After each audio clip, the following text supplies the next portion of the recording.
Assalamualaikum warahmatullahi wabarakatuh. Shalom, salam sejahtera, Om Swastiastu, Namo Buddhaya, salam kebajikan bagi kita semua. Dewan juri yang saya hormati, izinkan saya memperkenalkan diri. Nama saya Miral Felicia dari sekolah SMA Santo Kristoforus I. Hari ini berperan sebagai pihak satu oposisi menyatakan bahwa sangat tidak setuju dengan mosi yang diberikan, yakni Dewan ini berpandangan bahwa Indonesia seharusnya melakukan privatisasi persediaan air. Dengan catatan, privatisasi adalah proses pengalihan kepemilikan dari milik negara menjadi milik swasta. Sebagai permulaan, saya akan membagi debat ini menjadi 4 sesi, yakni penyampaian sanggahan, penyampaian argumen, penyampaian solusi, dan diakhiri dengan penyampaian kesimpulan. Mari kita masuk pada sesi sanggahan.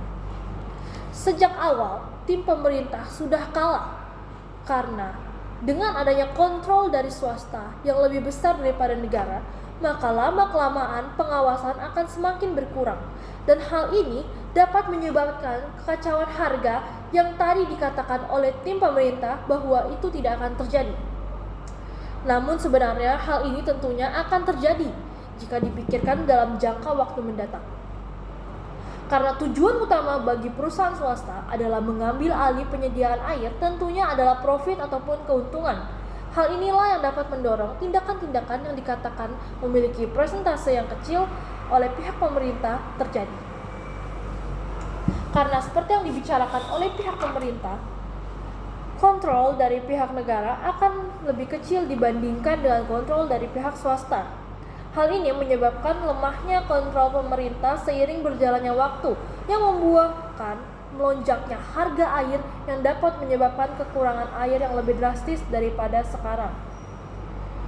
Dan pihak pemerintah sejak awal sudah salah karena mereka berbicara bahwa privatisasi adalah proses pengalihan kepemilikan dari milik negara menjadi milik swasta sebagian saja, alias tetap ada campur tangan dari negara.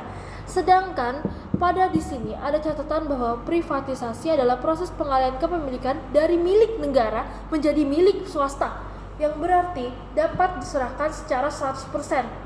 Maka selanjutnya saya akan masuk pada tahap penyampaian argumen. Pada tahap ini saya memiliki 4 argumen. Pertama, hak asasi manusia.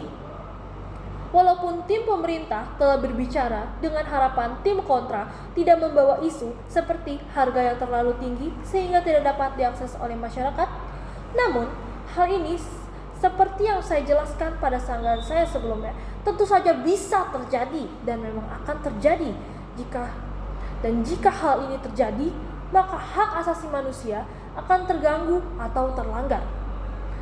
Saat hal ini terjadi, masyarakat akan merasakan keresahan dan akan menimbulkan kekacauan yang besar karena kesenjangan ekonomi antar masyarakat yang tidak dapat menggunakan air bersih. Oleh sebab itu, maka hal ini dapat membuat adanya demonstrasi besar-besaran di negara Indonesia. Kedua, kualitas dan layanan di masa yang akan datang. Seperti halnya sanggahan saya tentang pihak pemerintah, bahwa kontrol pemerintah yang semakin lemah seiring berjalannya waktu, maka pihak swasta akan mengungkap tujuan awal dan tujuan utamanya, yakni profit ataupun keuntungan.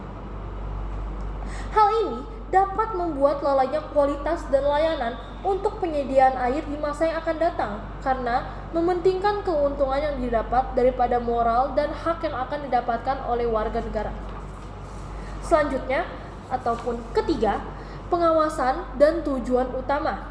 Seperti halnya yang saya jelaskan pada sanggahan untuk tim pemerintah, pengawasan pemerintah akan berkurang seiring berjalannya waktu karena kontrolnya yang lemah.